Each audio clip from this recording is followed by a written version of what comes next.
Dumaldal na naman po si Bato. Sabi po ni Bato, yung unit team daw, budol.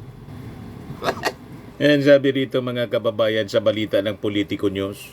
Budol ang unit team, Bato de la Rosa laments broken Marcos Duterte alliance amid impeachment moves versus BP. Sabi sa Impact Leadership, para nating binodol ang taong bayan.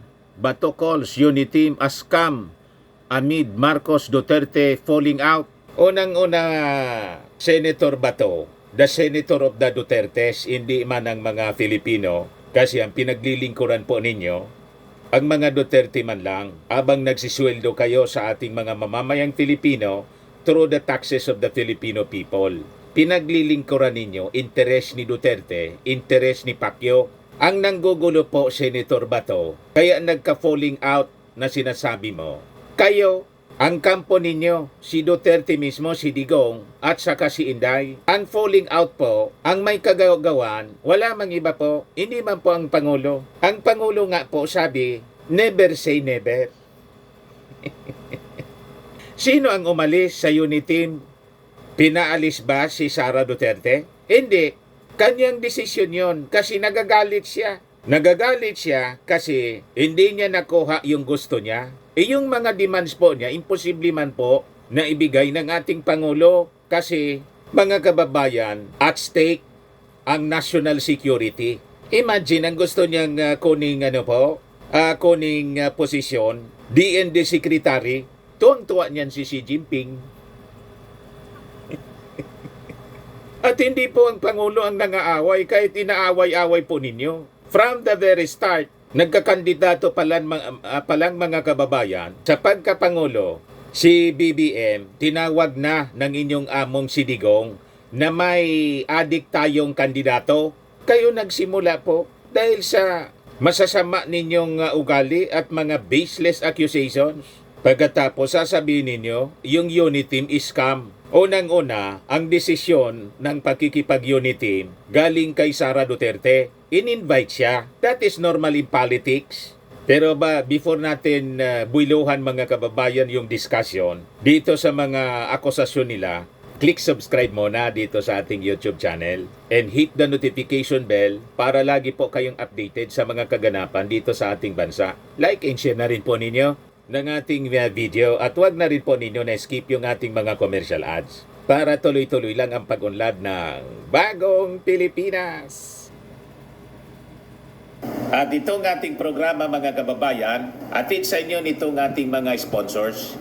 Firmax Firming and Lifting Cream. Pinapay po sa mga pulses in affected area. Mainam po ito sa mga pains at paninigas ng mga kaso-kasuan. Ito sa mukha naman yung application, anti-aging, Automax po siya. Ito ay Glow Zero mga kababayan. Whitening po siya. Made in South Korea. Ito naman po, Nengxia Red Mix Fruit Drink. Gawa po siya sa goji berry. May anti-cancer properties po siya. At sa mga nagana po ng malinis and spacious fitness gym, pumunta lang po kayo sa aming Colossal Fitness Gym. May Grab ka rental din po kami. At bills payment po sa aming office.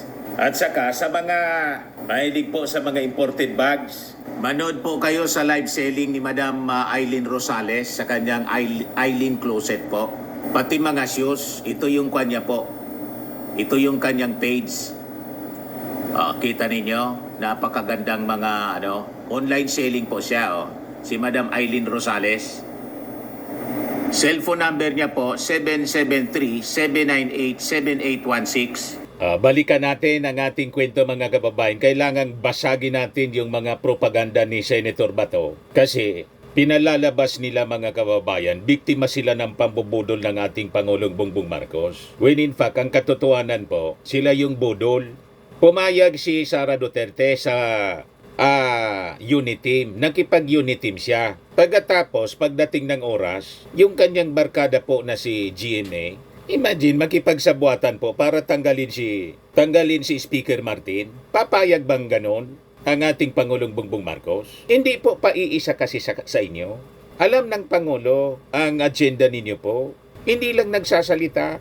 minaliit ninyo ang kakayahan at tatalino ng ating Pangulong Bongbong Marcos. Wala pa kayo sa kalahati sa mga Marcoses po, sa experience sa politika. Kaya kayo ngayon nanggagalaiti kasi hindi po umobra ang mga plano ninyo to cut short the presidency of the President, of our President Bongbong Marcos. Nang unang hakbang, makipagsabuatan kay GMA, the original member ng The Platters.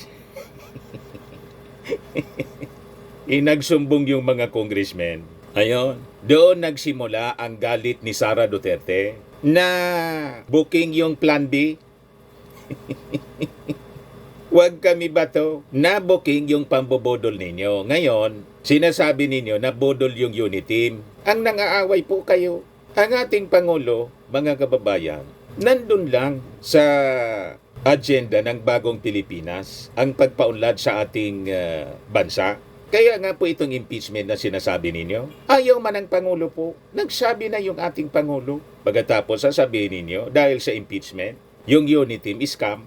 Ang impeachment po, product ng kagagawa ni Sara Duterte. Binigyan siya ng confidential funds para gamitin sa tama. Ginamit niya sa mali. Ito ngayon, naghain ng impeachment complaint. Hindi man po yung majority congressman. Kasi ang instruction ng ating Pangulo, nag-text nga po yung text nag-leak. Hindi siya pabor sa impeachment. Nagsalita nga ngayon mga kababayan, maging yung National Security Council. Yan binabatikos po ng National Security Council Executive. Ito anyang impeach BP bid for political mileage lang anya ng mga nagsampa. Sino ang nagsampa po? Akbayan. Ang Akbayan po, anti-Marcos. Civil society groups. Si Nadeles, si Father Reyes, yung liberal, mamamayang liberal, si Laila de Lima. Tapos, yung second impeachment case, ang nag-file po Makabayan Black, anti-Marcos, anti-Duterte. So, paano binodol kayo ng ating Pangulong Bongbong Marcos sa issue ng impeachment case na ang posisyon ng ating Pangulong Bongbong, huwag nang isulong ang impeachment kasi wala man siyang maitutulong para umangat ang buhay ng mga Filipino. Matatali lang yung Congress sa usapin ng impeachment. Hindi kayo kumbinsido? Wala kayo sa inyong gustong isipin.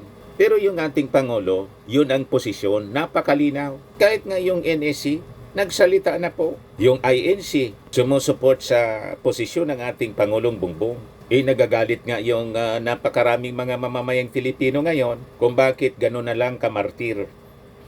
Yung ating Pangulong Bongbong, pinagbantaan na lahat. Gustong pugutan ni Sara, ipahukay yung kanyang tatay. Pinagbantaan na ipapapatay, pati yung kanyang asawang si Lisa at yung pinsan na si Martin Romualdez. Pero ang posisyon ng ating Pangulo, huwag nang isolong ang impeachment. Kulang pa ba yun? Senator ba to? Pagkatapos, yan pang sasabihin ninyo na binodol kayo dahil sa impeachment, ang kampo ninyo, binodol ng ating administrasyon. Paano binodol? Consistent ang ating Pangulong Bongbong Marcos bilang isang statesman. Ayaw niya ng gulo. He is a peacemaker. Abang kayo po, ang kampo ninyo, troublemaker. Kayo yung nanggugulo. Tapos sabihin niyo, bodol ang unit team. Ang bodol po, yung ka-unit team. Hindi po yung ating Pangulong Bongbong. Yan sabi ni Bato dito, basahin ko po sa inyo. Senator Ronald Bato de la Rosa has described the unit team as a scam following the falling out between President Ferdinand Marcos and Vice President Sara Duterte. Ang falling out po, ginawa unilaterally. Walang kinalaman sa falling out po yung Palasyo Malacanang. Yung ating Pangulo, walang kinalaman. The President has no hand sa falling out. Ang falling out po, ang cause, lahat si Sara. Dahil sa kanyang grabing pagnanasa sa presidency. Ano ang ebidensya na grabe pagnanasa niya? Imagine, buhay na buhay pa, very healthy yung ating Pangulo. Inappoint na niya yung sarili niya as designated survivor. Yung pag-designate niya sa sarili niya, pag-appoint niya as designated survivor, yon ang pinakang malakas na katibayan na ebidensya ng kanyang grabing pagnanasa na maging Pangulo. That is unbecoming mga kababayan of a vice president na ka-unity mo pagkatapos 2 years pa lang gusto mo nang palitan. Ano yun? Imbis na makipagtulungan ka sa agenda ng Pangulo na inyong pinagsamahan po sa kampanya during the presidential campaign, iba pala yung nasa isip ninyo. Pangalawa, ng rason ng falling out, yung sobrang pagmamahal sa pera,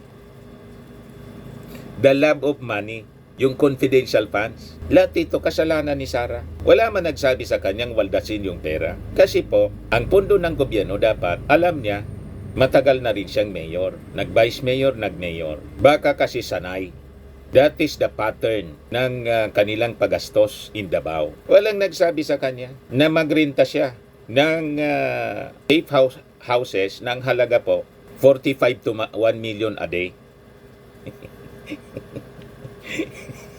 Di ba? Walang nagsabi sa kanya na sa pag-justify ng gastos, isulat niya sa resibo, Mary Grace Piatos, Kokoy Villamin, na mga piki palang pangalan.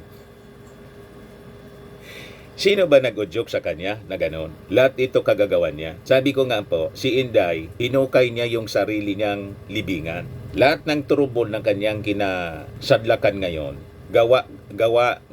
ginawa niya. Pati ng tatay niya, pati kayo po, damay dito. Kasi pari-parihas ang inyong mga sinasabi. Parihas ang inyong posisyon. Kampi kayo sa mali. Kasi yung utang na loob ninyo sa mga Duterte. So sabi ni Bato de la Rosa described the once formidable alliance in unsavory terms in response to the House of Representatives impeachment complaint against Duterte after the lower chamber investigated her alleged misuse of confidential funds. Ang impeachment complaint po ay bunga ng kagagawa ni Sara. Ang gusto ninyong mangyari kasi, kahit na mali yung ginawa ni Sara, huwag siyang papanagutin kasi kaalyado ng ating Pangulo. Yan ang mga ugali ninyo kasi. Nakasanayan ninyo sa trabaho sa gobyerno, sa Davao. Tingnan ninyo yung ugali ninyo, yung trato ninyo kay Pacquiao. Tambak na yung kaso, imbes na i-convince ninyong sumurrender, itinago pa ninyo, gusto pa ninyong patakasin. Bakit? Gusto ninyong paatrasin doon si General De La Torre, tactical retreat niya. Yun ang objective ng inyong Senate hearing in aid of Pacquiao para makatakas. Inabuking po kayo. Sigurado si General Torre na nasa loob Hindi ninyo nabodol si General Torre. You see? So yan ang mga pag-ugali ninyong masama na kahit masama ang ginagawa ng kasama kasi magbabarkada kayo, walang iwanan. You have no place in government pag ganyan po. Ang inyong prinsipyo. Hindi kayo bagay. Ang isang government official dapat panig sa tama. Hindi yung dahil kasama ninyo, kahit na mali, panig pa rin kayo. Yan ang masamang pag-ugali ninyo po Protecting people na may mga pagkakasala po sa batas. O ngayon, you're protecting Sara Duterte despite ng mga pagbabanta niya sa ating Pangulong Bongbong. Ginastify pa ninyo na conditional threat. Anong klaseng pag-iisip ninyo, Senator Bato? Senador pa naman kayo. You see? Kaya sabi nga natin, hindi na kayo makakaulit sa amin. Hindi namin kayo iboboto sa 2025 election. At least kami. Ibala ka mangumbinsi kung may makumbinsi ka pang mga Pilipino. Di wow. Pero kami po, hindi kami boboto sa iyo. Sa ugali po ninyong yan, sayang ang buwis ng ating mga mamamayang Pilipino. So sabi niya dito, ang pinanghihinayang ko lang yung unity, yung nagtutulungan noon para naging binodol ang taong bayan. Unity noon tapos ngayon, nagtitirahan. Parang inisahan natin ang taong bayan. Paano nagtitirahan? Kayo lang naman ang tumitira.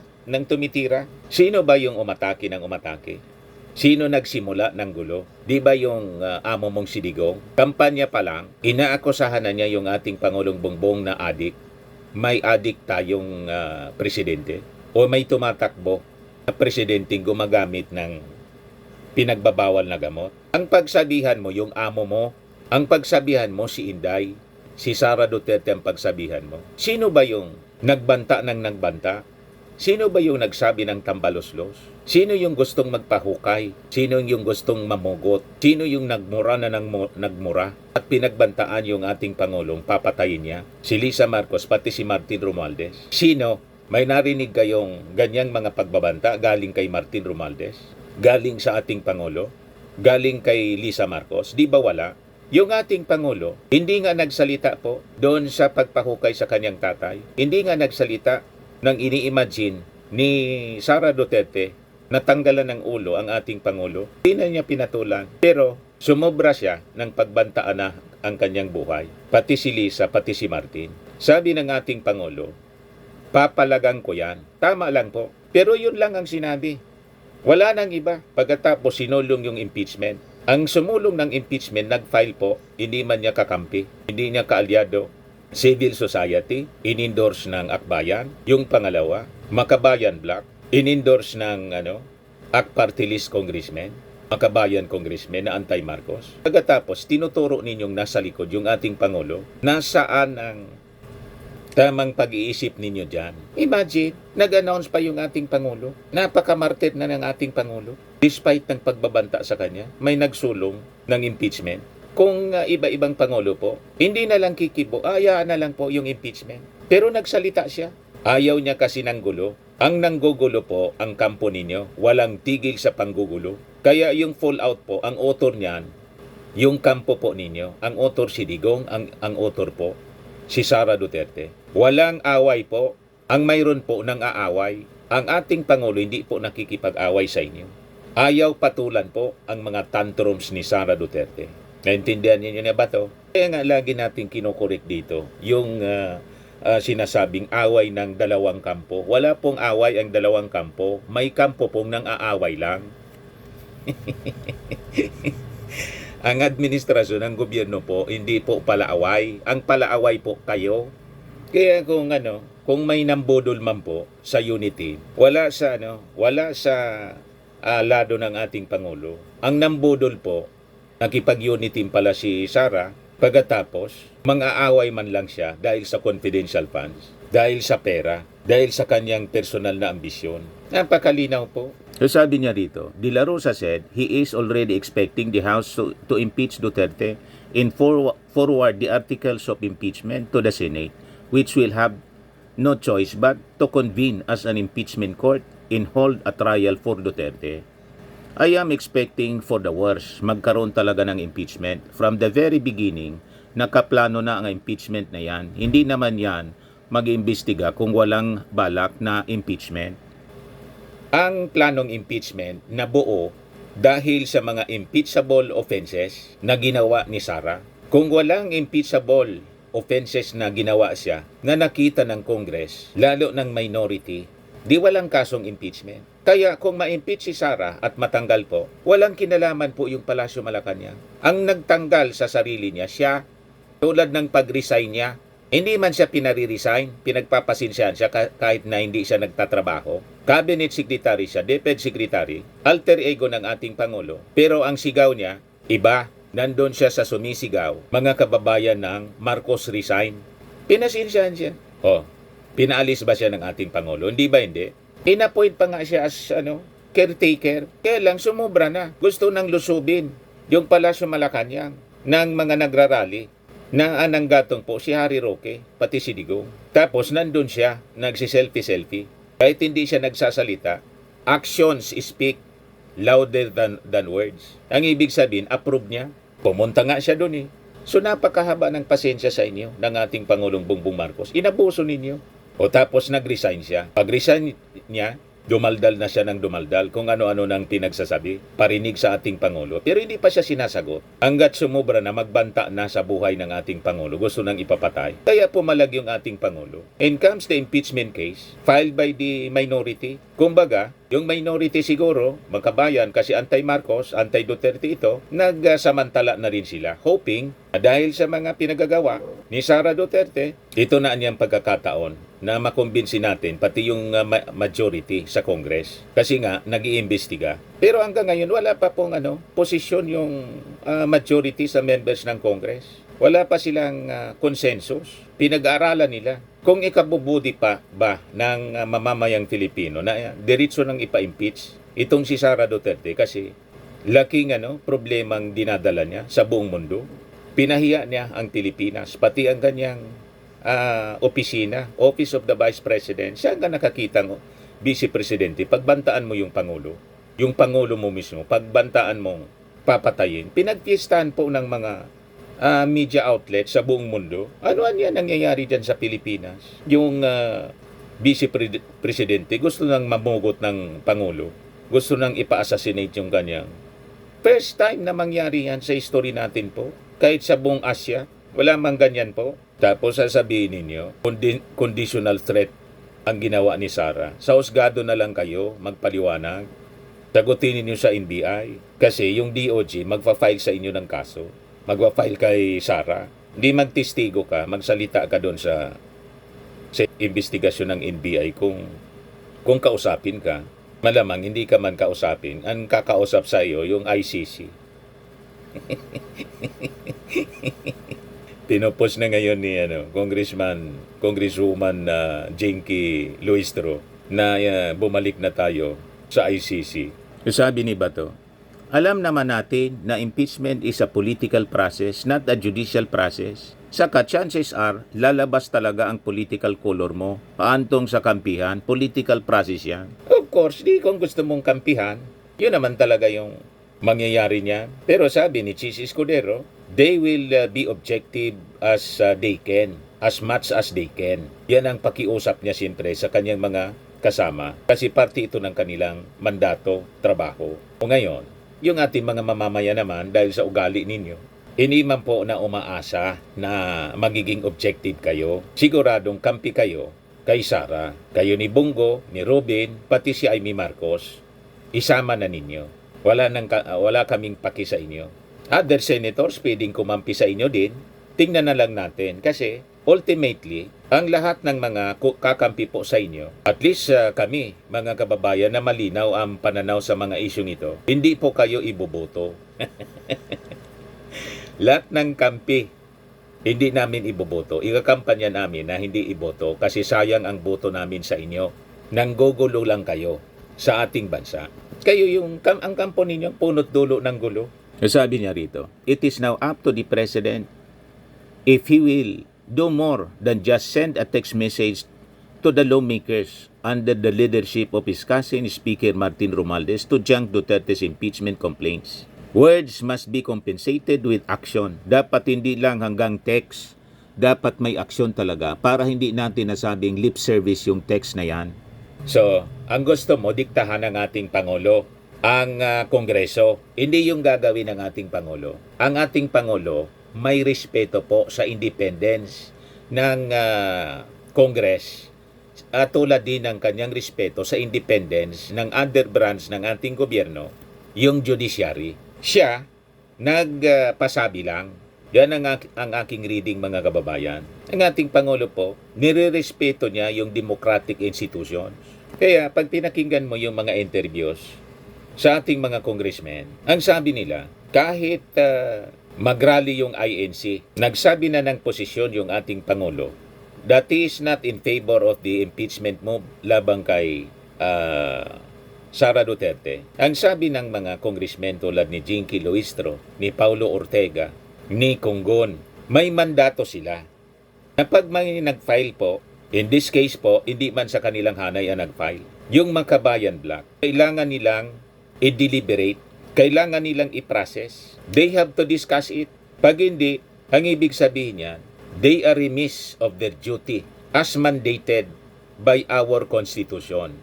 Hindi nila gagawin yon. Ang mga pagkakasala, kaya po nagkaroon ng impeachment, lahat po yon kagagawa ni Sara Duterte. Pag ninyong i-blame sa ibang tao kung bakit may nag-file, this is the fruit of her actions. Bunga ng kanyang mga mali, mga kamalian, maling ginawa. Sumobra siya kasi. Ayaw kasi ninyo na pag-advisean si Sara ng tama. Inispoiled ninyo ang kanyang pagiging bratinela.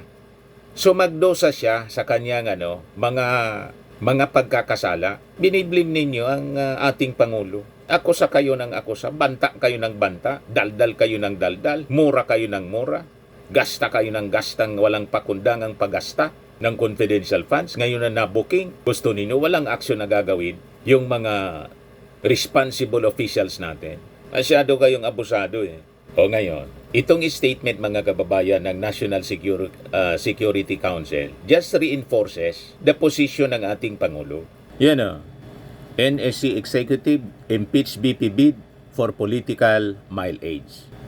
Accuses Makabayan lawmakers of opportunism. So sa tingin po ng National Security Council, nagsasamantala yung mga Makabayan bloc. Gustong gamitin itong opportunity nila para may advance ang kanilang agenda. Kita ninyo?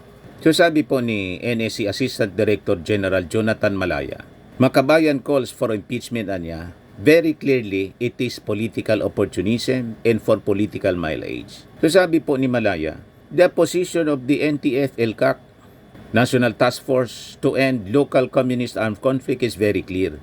We agree with the President. We agree that the Makabayan's impeachment of BP Sara is a distraction from the urgent issues facing the country, sabi po ni Malaya.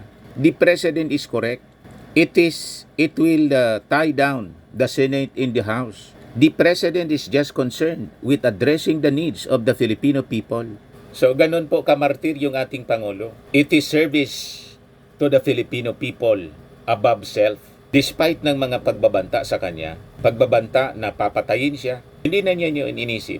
Kung iba-ibang Pangulo po, hindi na lang siya magsasalita. Pero hayaan niya yung kanyang mga kaalyado na impeach si Sara kasi constant threat siya sa presidency to the safety na mismo ng ating Pangulo. Pero tingnan ninyo, hindi na yun inisip. Napaka-selfless mga kababayan ng ating Pangulong Bongbong. At true peacemaker po, antang abang yung kabila, ang kampo ng Duterte, troublemaker. Nakita ninyo yung contrast? So napakalawak ng pag-unawa ng ating Pangulo. Sabi ni Sara, we have reached a point of no return na siya lang naman po yung may kagagawan. Anong sagot ng ating Pangulo? Never say never. So open pa rin siya sa reconciliation. Pagkatapos, afterwards, nag-text siya na hindi siya sang-ayon sa impeachment. Nakita ninyo ang pagiging very selfless at compassionate ng ating Pangulo. Sa tingin nga ng mga Marcos loyalist po, parang anyang mali na din ang yung sinasabi ng ating Pangulo, yung posisyon. Gigil na sa inyo ang mga Marcos loyalist ba to? Gigil na kay Sara Duterte. At ngayon nga, medyo naiinis na rin yung mga Marcos loyalist sa sobrang kabaitan ng ating Pangulo na sobra nang nagpapaabuso po sa inyo. Di ba? Pero hindi pa rin kayo nakontento. Matindi yung mga binibitawan ninyong mga pananalita laban sa Pangulo. Araw-araw pinagsasabi ng kampo ninyo, bangag, adik, magnanakaw. Inapakalinaw po. Ipaliwanag ninyo kung paano ginastos yung confidential funds kasi sabi ng kampo ninyo, yun ang laging sinasabi sa Congress, hindi mo pera yan. O ngayon, yung mga akusasyon ninyong hindi mo pera yan, bumuelta sa mga Duterte. O di ba? Yan kasi masyadong madaldal. O, ulitin natin. Lahat ng mga problema po ba to, kinasadlakan ninyo, including you mismo, si Digong, kayo, si Sara Duterte, wala man dapat po kayong kung sinong dapat nasisihin ninyo. Ang sisihin ninyo, ang sarili ninyo. Lahat ng problema po ninyo na kinakaharap, be it sa ICC o dito sa atin, sa Pilipinas, ngayon si Sara impeachment, investigation ng Congress, ang lahat ng ito nangyari dahil sa kagagawa ninyo.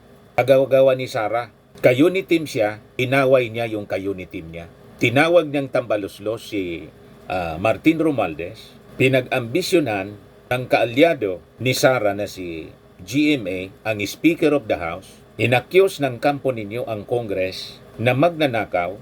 Ito ngayon ang lumabas, Mary Grace Piatos.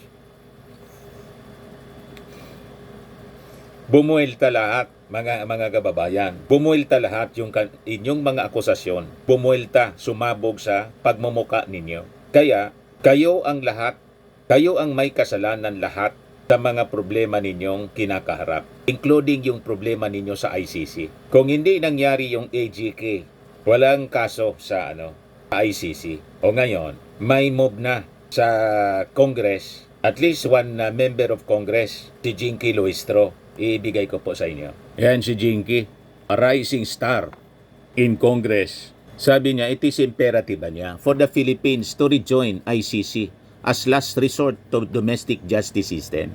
Luistro, a lawyer, criticized the decision of the previous administration under former President Rodrigo Duterte to withdraw from Rome Statute in 2019. Sabi niya, the decision niya to depart from the Rome Statute was devastating decision. It is a devastating decision, sabi po ni Luistro, emphasizing that the move sent a negative message niya to the international community about the Philippines' commitment to human rights in the strength of its democratic institutions. So sabi ni Luistro, the withdrawal niya reflected a fragile commitment to the international treaties and undermined the country's legal framework. At its core niya, the withdrawal from the ICC signified to our people that our government's commitment to international treaties, more importantly to our domestic laws, is malleable enough and can be distorted to the whims of a select few. Paliwanag po niya. So sabi po ni Luistro, as a member niya of the House Committee on Good Government and Public Accountability at saka ng Quad Committee investigating alleged extrajudicial killings at saka yung maling paggamit ng confidential funds, Luistro invoked the principle of the rule of law. We are a nation of laws, not a nation of men, sabi po niya. Paliwanag ni Luistro na rejoining the ICC niya would reaffirm the country's commitment to international norms in strengthen its legal framework in holding perpetrators of grave crimes accountable, that regardless of their status, economic standing, or power, no one is above the law. So, si Luistro, mga kababayan, is a close ally of the administration of the president, belonging to the majority coalition. So with that statement po, may malalim na kahulugan po ito. So hindi man niya ito po sasabihin kung wala siyang nakikitang kumpas. Di ba po, mga kababayan? Ano anyang kumpas, Mr. Maravillas? Bala na kayo mag-isip.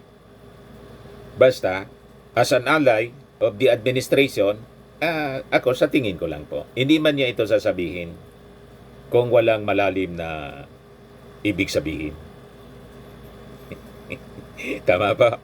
Ulitin natin, balikan natin si Sara Duterte para turuan natin mag-isip ng tama itong si Bato. Direkta na nating sasabihin kay Bato, Bato, ang lahat ng problema ninyo, kampo ninyo, si Digong, kayo, si Bongo, si Sara Duterte, lahat ng problema ninyo at kaso, itong mga kasong ito, including the impeachment laban kay Sara Duterte, ito po nangyari dahil sa kagagawa ninyo. Sara is facing an impeachment complaint sa Congress. Ang dahilan niyan siya. Siya ang may gawa ng lahat ng niyang problema. Lahat niyong problema. Malinaw po, huwag ninyong ituturo kung sino-sinong tao. Huwag ninyong ibiblame sa kahit kaninong tao ang mga problema ninyong kinasadlakan. Kasi no one is to be blamed kundi yung sarili ninyo. Malinaw na ba to? Sa mga naghanap ng malinis and spacious fitness gym, pumunta lang po kayo sa aming Colossal Fitness Gym. We also offer Grab Car Rental with our brand new 2023 model ng Toyota Innova. We also accept booking for those who are planning to travel via PAL, Cebu Pacific, and other airline companies, local and international, and bills payment for Meralco Bills, PLDT, Aleco Bills, etc. Ang Colossal Fitness Gym is located at 3rd floor Security Bank Building, Landco Business Park, Legazpi City, Albay. For inquiries, look for Chilon Maravillas. Contact number 0966-802-0949. Yan yung aming Innova. Lagi na pong matao sa amin. Pati mga foreigners po, tingnan ninyo. Mga British tourists sila. Ang lalaki ng katawan na, mga kababayan, nag-gym sa amin. Ito naman po, Indian National. Ito mga mga European sila. Ito naman yung bago naming product na binibenta online, iGlow Serum. Whitening po siya galing sa South Korea. Tingnan ninyo yung epekto sa aking anak na architect entrepreneur, Riz Maravillas. For inquiries, look for Riz Maravillas on FB. Ito naman po, Firmax Framing and Lifting Cream. Pinapahid po ito sa mga pulses and affected area. Mainam po ito sa mga pains at paninigas na mga kaso-kasuan. Ito po, Automax Radiant Serum. Sa mukha naman yung application. Anti-aging po siya. You will look 10 years younger than your age. Sa mga cancer patients naman po, baka lang gusto niyo itong itry. Nengxia Red Mix Fruit Drink. Hindi man po siya gamot, food supplement siya. Kaya lang, gawa siya mga kababayan sa goji berry. Yung goji berry may anti-cancer properties. Yung mga inquiries ninyo, dumiritso na lang kayo sa aming messenger sa Facebook para masagot namin agad. Ayos po. Ako po si Dante Maravillas. Bye-bye. God bless.